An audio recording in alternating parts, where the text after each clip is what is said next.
Strangers, it's my birthday week, so you know I'm eating big, rich, heavy meals and lots of cake. Good thing for me and my family, I take Symbiotic Plus from Ritual to help support a healthy gut microbiome and prevent tummy troubles from all that rich food, like bloating and gas and other gnarly stuff. Symbiotic's little minty pill is designed to withstand the harsh conditions of your system so it can deliver the goods right to your colon, where the prebiotics make up a flourishing microbiome, the probiotics provide essential microorganisms, and the postbiotics are a natural byproduct that support the gut barrier. In a study that modeled the human colon, Symbiotic Plus increased the growth of beneficial bacteria and microbial diversity. Listen, I'm no scientist, but I do know my gut feels better with daily Symbiotic Plus from Ritual. And we all know that when our bodies feel better, it can help our minds feel better too. In fact, scientists are learning how closely related gut health and mental health actually are. Symbiotic is vegan-friendly and formulated without GMOs, major allergens, animal products, shady fillers, or artificial colors. Plus, since it doesn't need to be refrigerated, you can keep it with you or put it on your desk or nightstand where you'll never forget to take it. So get your gut going. Support a balanced gut microbiome with Ritual's Symbiotic Plus. Get 25% off your first month at ritual.com/strange. That's 25% off at ritual.com/strange. Happy squatting.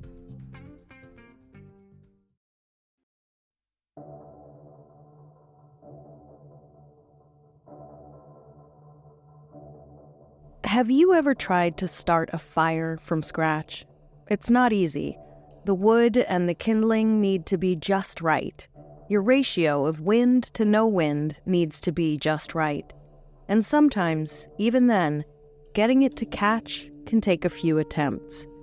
But when everything is primed, when conditions are right, and maybe with a touch of lighter fluid, the tiniest spark can set the whole thing ablaze.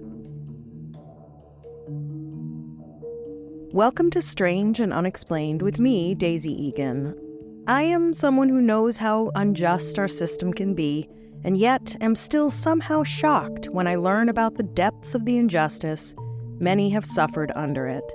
And somehow, at 45 years old, just turned 45 on Monday the 4th, thank you, I'm still learning how deep those depths go.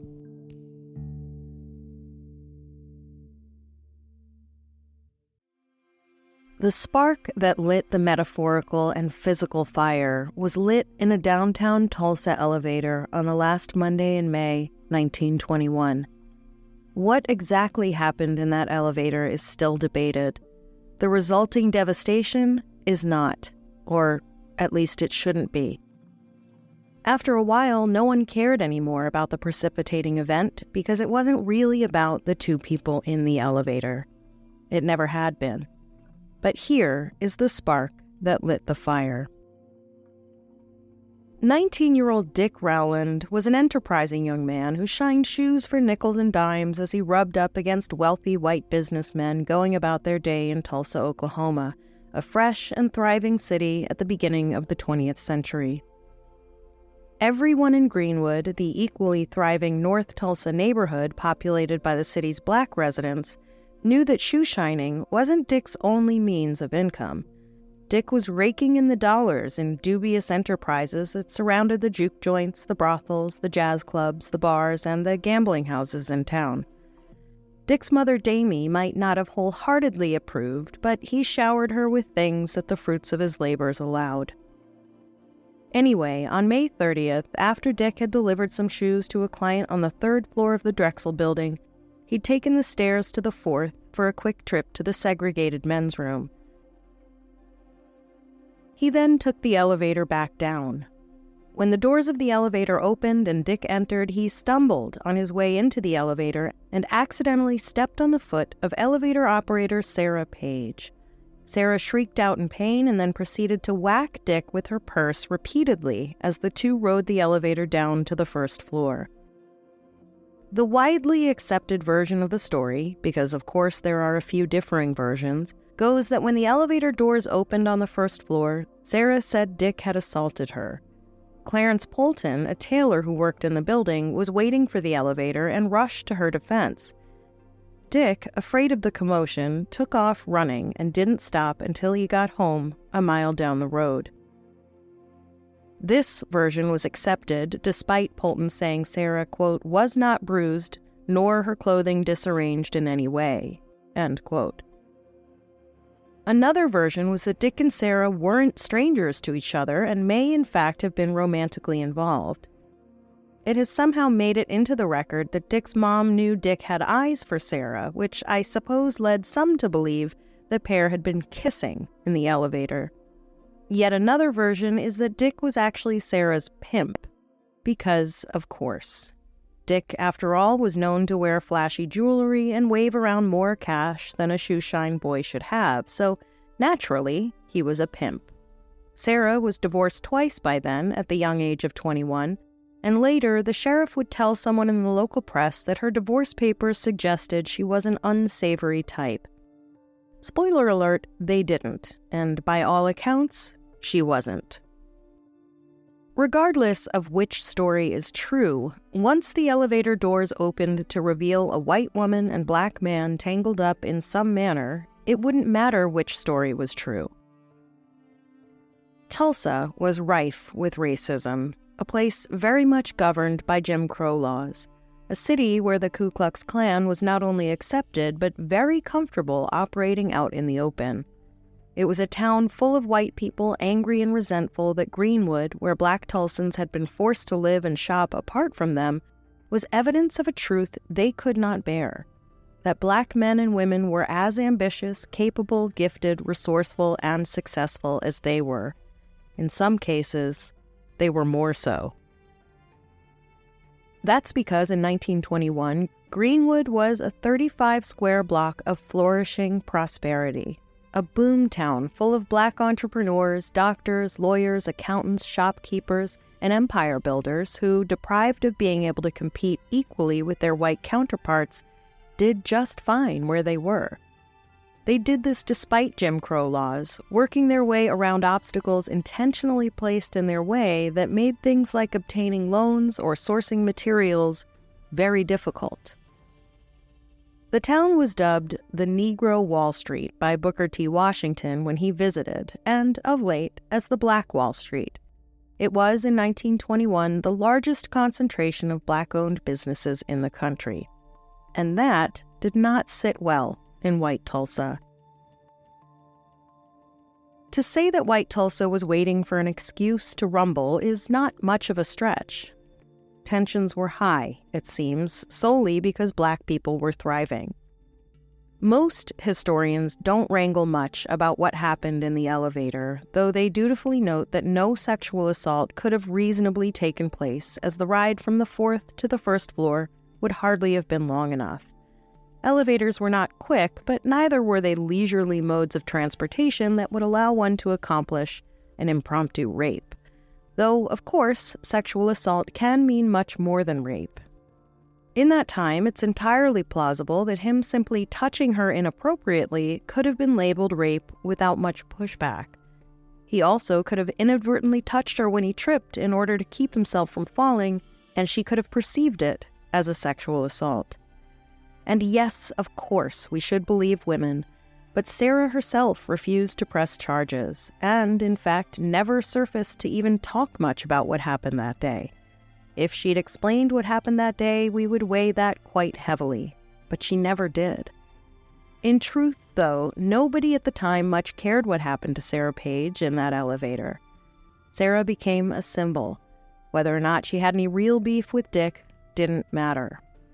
White Tulsa could now justify doing what they had likely been waiting for a while, lay waste to Greenwood homes and businesses owned by the black folk who lived there, and of course to the folks inside those homes and businesses.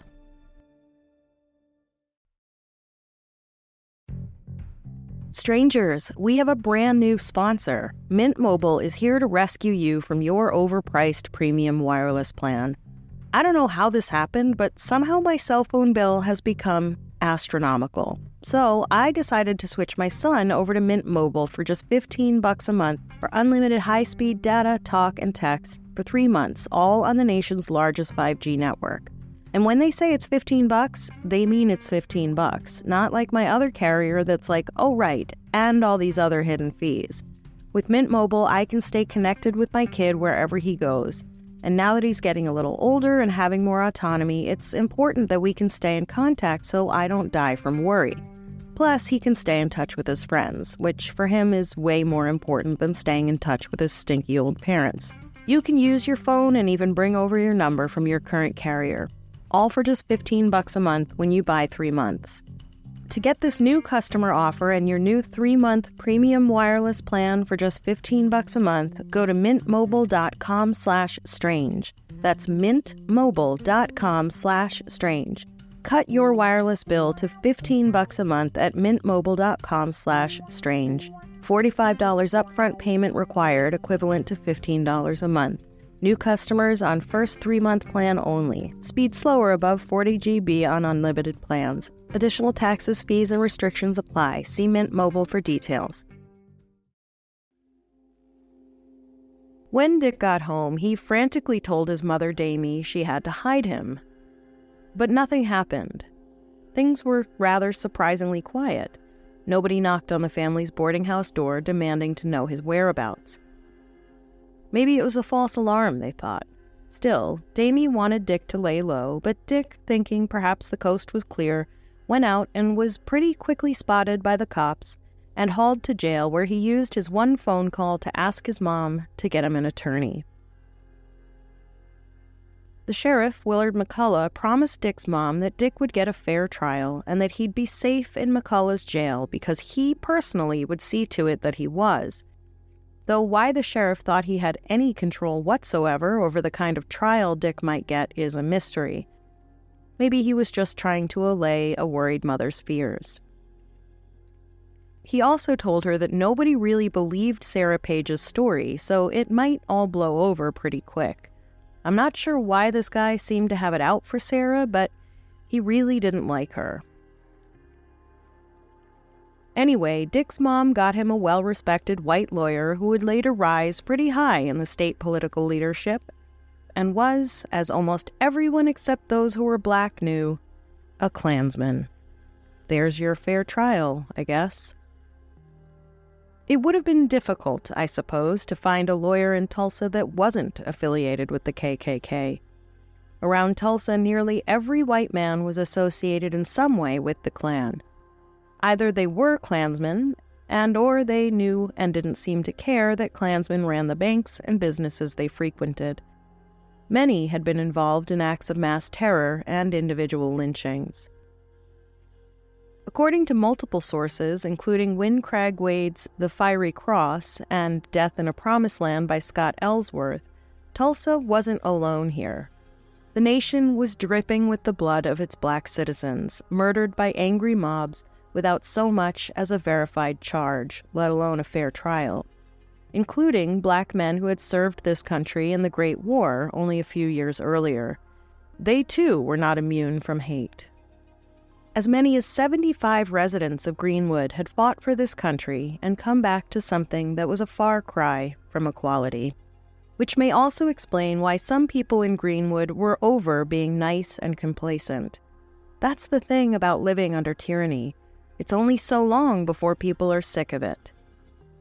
Some folks in Greenwood had talked openly with each other about how they would not now lie down and be run over. They would stand their ground. That when the day came when the line in the sand was crossed, those who crossed it would sorely regret it. But nobody knew that moment had come. Not yet. Not even the Tulsa Daily World, the newspaper of record in the city, made mention of the alleged assault in its May 31st edition. In Tim Madigan's The Burning, the Tulsa Race Massacre of 1921, he wrote, quote, "When questioned by detectives, Page's account of the elevator incident in fact varied little from Rowland's. The girl said he'd grabbed her arm, but whether it was to brace his fall or an act of assault was not clear. It could very well have been an accident, as Rowland had claimed. That the case against Rowland would be prosecuted was uncertain, and at that point his incarceration was as much for his own protection as anything else." End quote. His incarceration was for his own protection. Then somebody somewhere decided to blow apart the small slip and fall and make it into a referendum of those people. The Tulsa Tribune newspaper reported the Drexel elevator incident, framing Dick as furtive in his planned attack on the woman, who they described as, quote, an orphan who works as an elevator operator to pay her way through business college, end quote. As if being an orphan somehow makes an attack more egregious, but also, she was not an orphan. In an editorial that ran the same day, the editor of the Tribune called Dick, quote, one of those bad Negroes, end quote, and one of the, quote, lowest things walking on two legs, end quote. It's likely the Tribune's opinion of Dick, aside from just being plain old racist, was informed by the police, which the Center for Public Secrets thinks may have been feeding them false information. The Center for Public Secrets is an outfit run by ordinary, concerned Tulsans whose mission is, quote, to provide Tulsans access to the hidden and neglected history of our city through events, content, and as a public forum for discussion, storytelling, and creativity, end quote. The Tulsa cops had never liked Dick. He was far too flashy, too well-dressed, and too popular for their liking. His shoe shine stand was just across the street from Gustafson Detective Agency, a shady group headed up by the chief of police himself, John Gustafson. The agency specialized in infiltrating and breaking up so-called leftist and labor groups and had helped usher at least one man into a lynching. Why not usher Dick into one? Here was their chance. They put a bug in the Tulsa Tribune's ear, and they would not be blamed for inciting the riot to come. That'd be on the Tribune's shoulders, and the Tribune seemed all too ready to take on the burden, reporting that Sarah, quote, noticed the Negro a few minutes before the attempted assault, looking up and down the hallway of the third floor of the Drexel building, as if to see if there was anyone in sight. A few minutes later, he entered the elevator, she claimed, and attacked her, scratching her hands and face and tearing her clothes. Her screams brought a clerk from Renberg's store to her assistance, and the Negro fled, end quote. So, when the Tribune out-and-out said a lynching was due, it was time to find your pals and buy some rope and go find where the sheriff was hiding the fiend. This is what happens when regular folk see themselves as deputized by the powers that be, whether or not they legally are. See the use of lethal force under so-called stand-your-ground laws, for instance. Dick Rowland could see the crowd forming in the streets outside the courthouse and jail.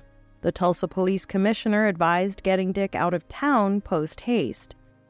McCullough, still sure this was too insignificant to matter much to the mob, decided to wait on doing so, which is an interesting choice given that he'd decided to put Dick in jail for his own protection. Holding a man in jail, I would imagine, hardly sends a message to a growing mob of angry citizens that he's innocent. Then the crowd began to chant for the sheriff to hand Dick over. They made it clear they were not asking, but demanding that McCullough hand the young man over to them. McCullough was adamant Dick was going nowhere. Meanwhile, over the railroad tracks in Greenwood, the word spread that Dick Rowland was in serious trouble. Men there gathered their guns and began to talk about how they, too, would go to the courthouse and have the sheriff release Dick safely to them. It was getting so loud and angry in the streets of Tulsa that author Madigan reports a white friend of a black bus driver drove to his home in Greenwood to offer him and his family a safe haven in the country until all this blew over. The bus driver had to be convinced it was the best course of action. It would turn out to be the right decision. Others decided it was time to fight. According to trial testimony, as the afternoon grew warmer that day, black men made speeches and exhorted the unconvinced to take up arms. Some even interrupted folks watching a movie at one of the 2 black-owned movie theaters, taking the stage to challenge the audience to get off their duffs and join the fight to save Dick. The town seemed to be all in, despite so many having so much to lose. Greenwood, with its 15 grocery stores, 2 of its own newspapers, 4 drugstores complete with local pharmacists, 2 public schools, a library, 4 barbecue and chili parlors, and 13 churches was a singular American achievement. And they had built this beautiful thing. To be clear, there were quite a few thriving Black communities in the country at the time.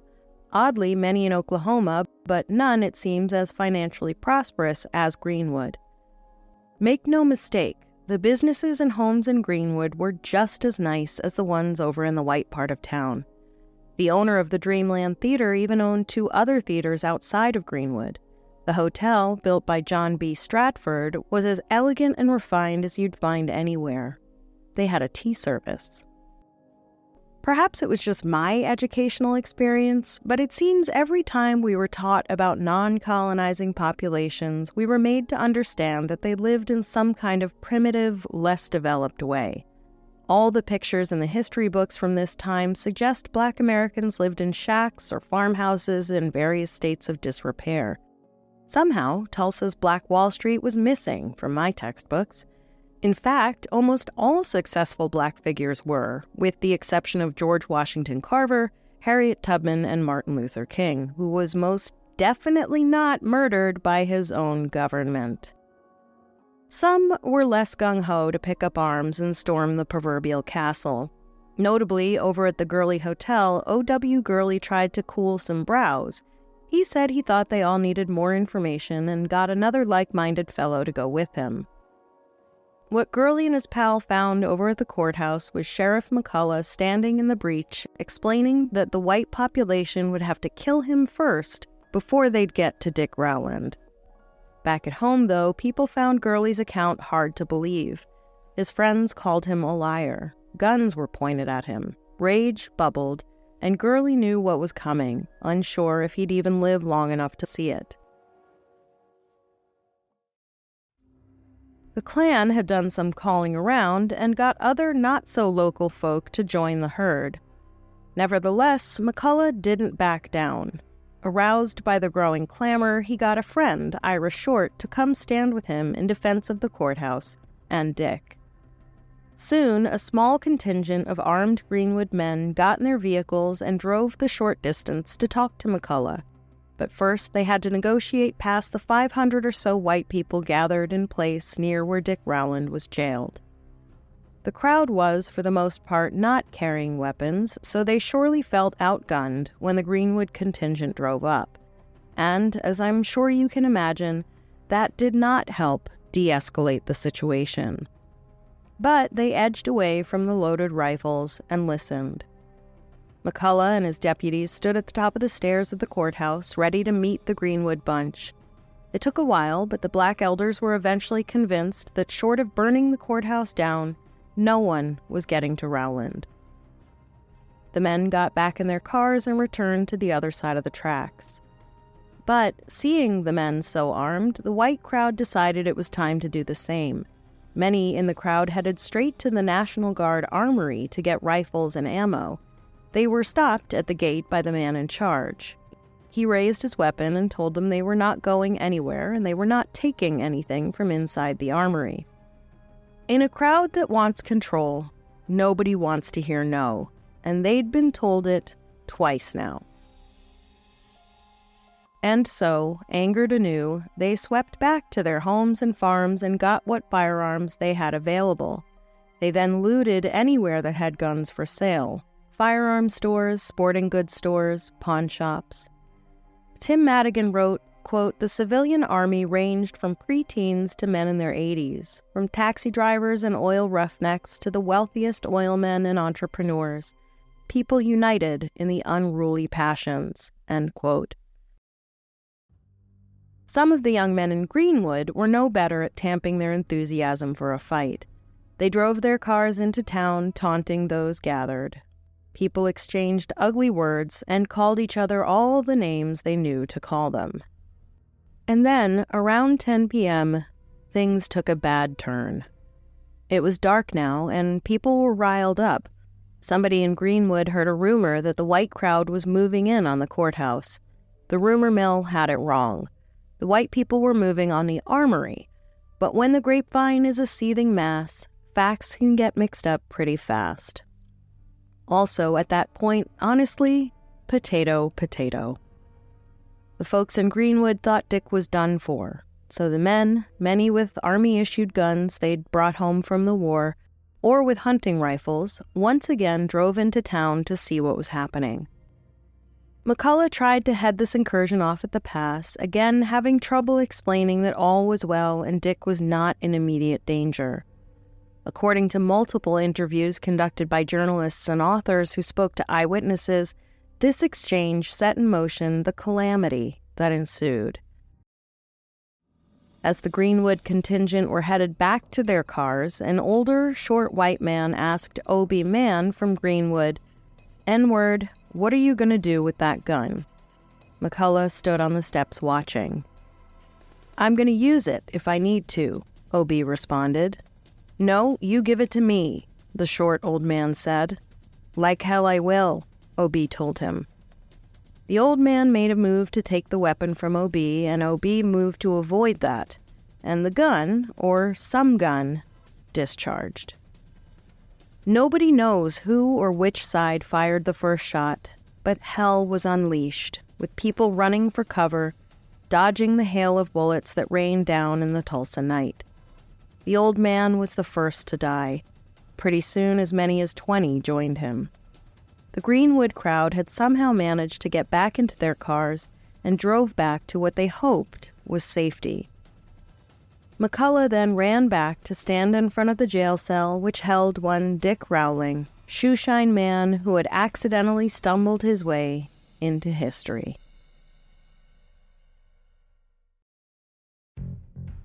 Strangers, I've become a big fan of Create creatine gummies. Look, I'm not getting any younger, okay? So I know it's time to start exercising more. I mean, the time to start exercising more was probably 15 years ago, but here we are. I'm not looking to bulk up or lose a whole bunch of weight. I'm just looking for a boost in energy and cognitive function and some help building the strength to continue holding up this fragile frame for the next 45 years. Creatine has been shown to improve bone density and protect against muscle decay. With Create creatine gummies, I get all that in a delicious gummy without the bloating, cramping, or hair loss. With Create gummies, there's no loading phase. I have no idea what that means, but maybe some of you gym bunnies out there do. I see you listening to this show while you're blasting those lats. With Create gummies, you can get more from your workout or just some increased energy and cognitive function. And who doesn't want that? Honestly, I know a few politicians who could probably benefit from Create creatine gummies. Create gummies are made in the U.S., they're vegan, non-GMO, and they have 100% natural ingredients, with 1.5 grams creatine monohydrate per gummy. Get 30% off any subscription or one-time purchase of Create 90-count bags at trycreate.co/strange. That's trycreate.co/strange for 30% off your order. The spark was now lit, and the kindling was quickly catching. Chased to the tracks, gunfire was now coming from all angles, and the white Tulsa crowd, deeply outnumbering those they'd encountered from Greenwood, began in earnest to show who was boss. And the police did not help. Well, that's not entirely accurate. The police did help by joining the white throng. A Tulsa cop shouted at a man on the street, "Get a gun and get an N-word." Now, let me dispense quickly with what happened in the ensuing few hours as houses were burned to the ground and combatants did what they do, fight and die, which is not to say that innocent bystanders didn't perish as well. They did. Of course they did. Sometime after midnight, women and children in Greenwood were forced from their homes as the white mob broke windows in homes and using handheld torches, put them to use against living room curtains which burned fast and spread. As they fled their burning homes, they were shot at. Likewise, when they tried to fight the fires that were gobbling everything in sight. In the PBS American Experience documentary Going Back to T-Town, Rosa Skinner remembered what the night was like. She was a small child then and said the whole thing reminded her, quote, of Sodom and Gomorrah in the Bible. End quote. A little before 2 a.m. on June 1st, city authorities got the signatures necessary to ask the governor of Oklahoma to send in troops to quell what they called a Negro uprising. The National Guard arrived and quickly marshaled the Tulsa police and the white mob into pseudo-peacemakers. Of course, peacemaking wasn't on anyone's agenda at that point. Instead, they erected roadblocks that blocked black egress from the town. They pulled people out of beds and houses and beat them savagely. They rounded up many to be sent directly to the convention center in a makeshift holding cell for an undetermined internment. Mabel Little, a young mother at the time, remembered that 2 boxcars of soldiers arrived by rail into the midst of the fray. She said they told her they, quote, came to help them, end quote. They asked the women of the town to get into the boxcars so they could be taken to safety. But Mabel was no fool. She replied, quote, no, we want to go with our husbands. If you are going to kill them, kill us together, end quote. Badly outgunned, the black population that was actively fighting was, by dawn, fighting an overwhelming force that had them outnumbered 10 men to 1. White people cheered as black bodies were tied to the backs of cars and dragged through Tulsa. And then some white men got a hold of a machine gun and brought it to Greenwood. And now it was just a complete besieging. A biplane flew low over Greenwood and dropped kerosene bombs. The people of Greenwood were bombed from above. A manuscript found in 2016, written by John Hope Franklin, an attorney who lived and practiced in Greenwood, gives an eyewitness account of the bombings. Quote, the sidewalks were literally covered with burning turpentine balls. I knew all too well where they came from, and I knew all too well why every burning building first caught from the top. I paused and waited for an opportune time to escape. Where, oh where, is our splendid fire department with its half-dozen stations, I asked myself. Is the city in conspiracy with the mob? End quote. Officially, the city's death count was 36. The Tulsa newspapers put it at 100. The Red Cross put it at 300. Usually, reports from the ground are more accurate than any coming from officials. Only 26 death certificates were ever issued for those who lived in Greenwood. In addition to the homes that were destroyed by fire, so too were 242 black-owned businesses. Also lost that day, untold generational wealth, never able to be conferred on to the following generations. The burning, the looting, the rounding up of 6,000 black Tulsans, and the rage continued unabated all the next day as wave after wave of white Tulsans decided to see what these people had accomplished and revel in systematically destroying all of it. Martial law was eventually declared throughout the city. By Wednesday, as Greenwood continued to smolder, the chief of detectives told the Tulsa World that, quote, if the facts in this story as told by the police had only been printed, I do not think there would have been a riot, end quote.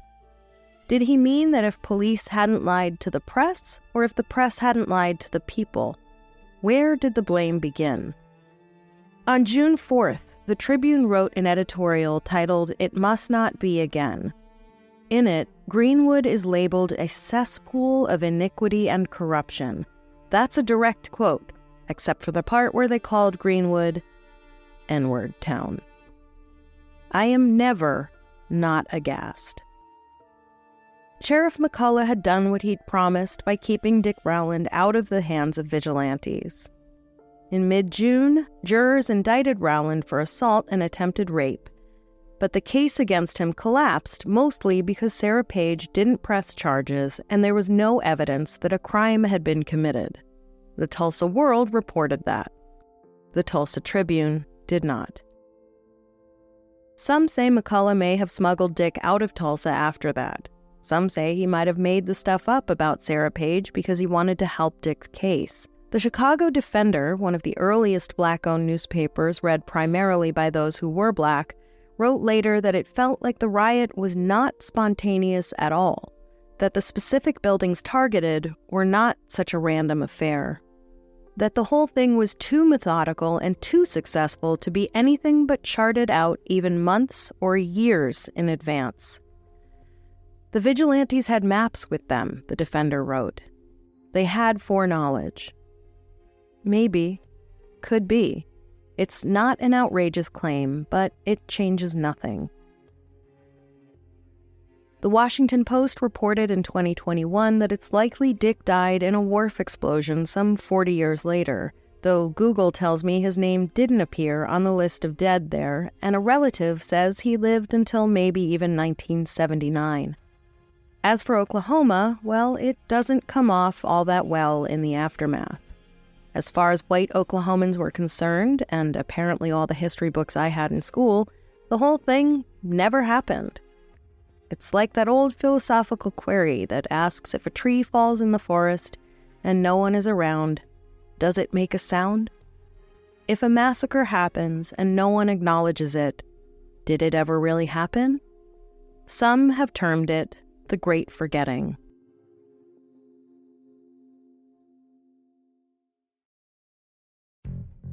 Strangers, we have a new sponsor I am so excited about. Vegamour is vegan and cruelty-free hair care to help revitalize, strengthen, and regrow your hair.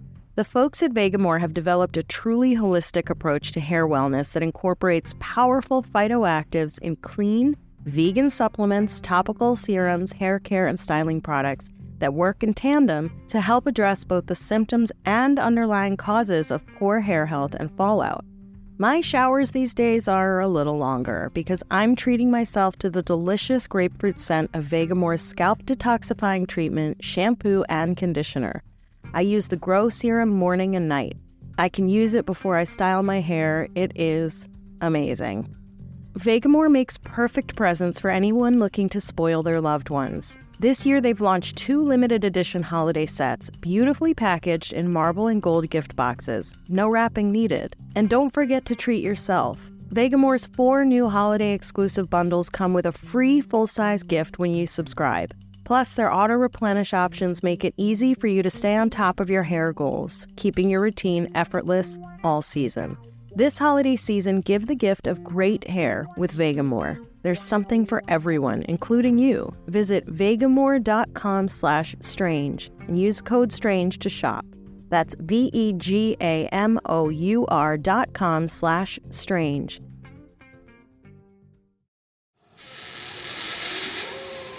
Hi, I'm Meredith, and I'm one of the hosts of Rattled and Shook, a podcast where we play scary stories and dive into our deepest, darkest fears, but in a fun way.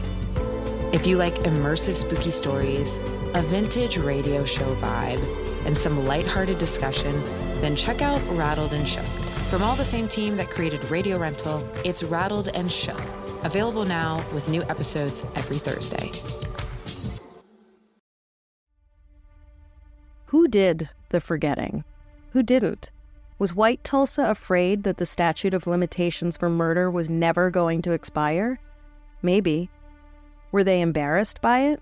Ashamed? Horrified even? Maybe a few were, but even later, when given anonymity, some said they'd do it again. Had to be done, you know. The cops and the National Guard said they were just trying to make sure white Tulsans weren't killed in the riots, not mentioning that the riot was not in white Tulsa, or that they had any concern for black citizens. Who told the Tulsa police they had carte blanche to kill citizens? Who told the Tulsa Fire Department they could not respond to fire calls? Names could have been named, but were not.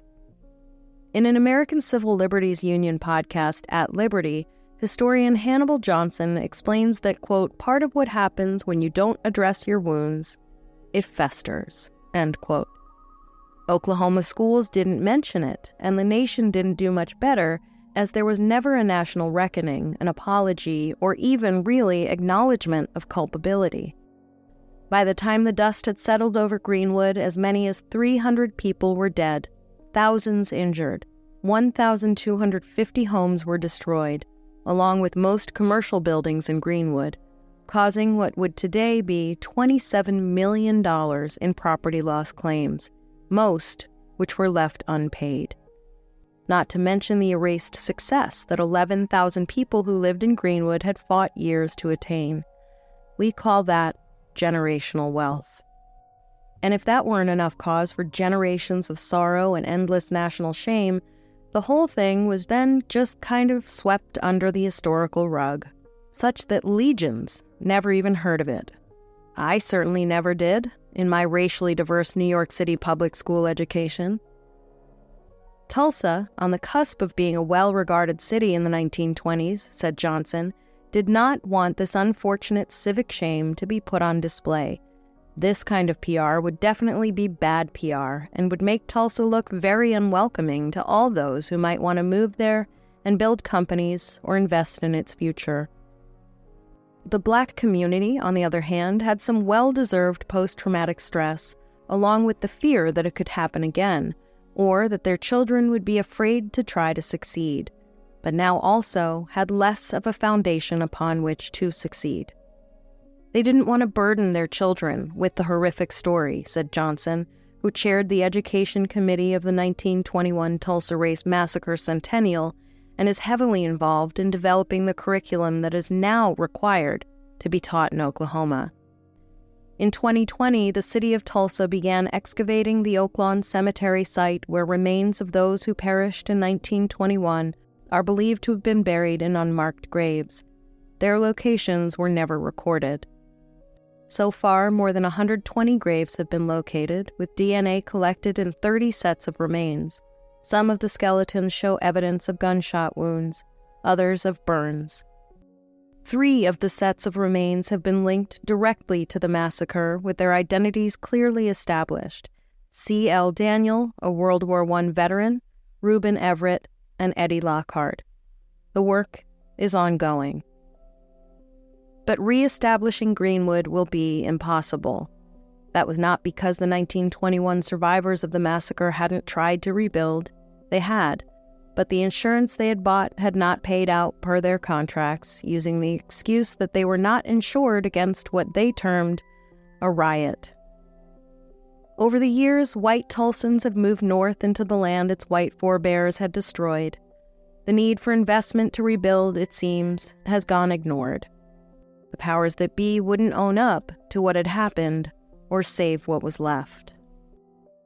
After some misguided urban renewal, an interstate highway bisection, the active suppression of Black-owned businesses, and half a century of redlining residential districts, what was once 35 blocks of lively Black commerce is now represented by only half a block of businesses. What happened that Monday, the next to last day of May in 1921, in a downtown Tulsa elevator, is still debated. But if it hadn't been that day in that elevator, it likely would have been another day someplace else. The spark that ignited the Tulsa massacre was Dick Rowland tripping on his way into an elevator operated by a young white woman who, for whatever reason, decided he had violent intentions. But if it hadn't been Dick, it could have been any other Black person existing in a white space where they were unwelcome. Emmett Till, Hayes and Mary Turner, Jesse McLaren, Trayvon Martin, George Floyd, or any one of the nearly 3,500 Black people who were lynched in this country, according to the NAACP. In August 2024, Tulsa Mayor G.T. Bynum created the Beyond Apology Commission. The point of that? To offer more than sorry, he said, to start thinking about meaningful reparations. Let's hope, for all our sakes, that finally happens.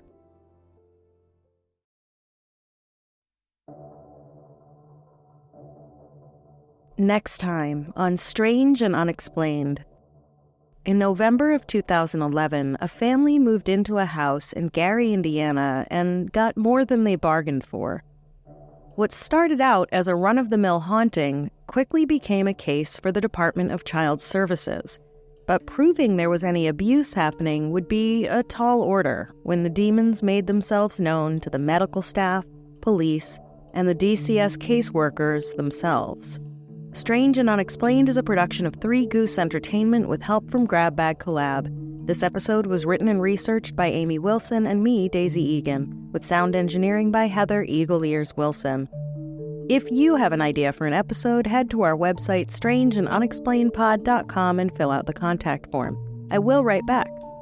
For more amazing content, join us at patreon.com/grabbagcollab, where for just $5 a month, you get all the Grab Bag exclusive shows, and for $8, you get those, plus Amber Hunt's Crimes of the Centuries and Strange and Unexplained early and ad-free. Grab Bag is an all-female and non-binary owned profit share network where our contributors get to keep ownership of their shows. We strive to give a platform to those who might not be able to land themselves on a bigger network. Who knows? Maybe you have a podcast idea you'd like to pitch to Grab Bag. We've got live recordings, watch parties, book clubs, and more. Why, there's so much going on over at Grab Bag, you'll wonder if we missed the memo on how capitalism works. Join me on Instagram at SNUPod, Daisy Egan and Grab Bag Collab, or head to the Facebook page to join in the conversation. If you like the show, please visit a sponsor with our unique code, give us a quick review and 5 stars, subscribe and download, and tell a friend. Stay strange.